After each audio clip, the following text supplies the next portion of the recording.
The team is discussing the new project.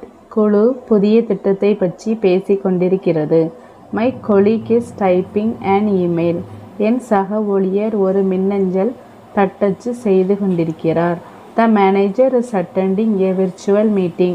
மேலாளர் ஒரு மெய்நிகர் கூட்டத்தில் கலந்து கொண்டிருக்கிறார். We are preparing the quarterly report. நாங்கள் காலாண்டு அறிக்கையை தயாரித்து கொண்டிருக்கிறோம். The printer is making a strange noise. அச்சுப்பொறி ஒரு விசித்திரமான சத்தம் போட்டு கொண்டிருக்கிறது. The intern is organizing the files. intern கோப்புகளை ஒழுங்குபடுத்தி கொண்டிருக்கிறார்.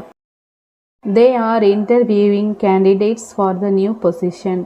அவர்கள் புதிய பதவிக்கு வேட்பாளர்களை பேட்டி கண்டு கொண்டிருக்கிறார்கள். I am working on a presentation. நான் ஒரு விளக்க காட்சியில் வேலை செய்து கொண்டிருக்கிறேன்.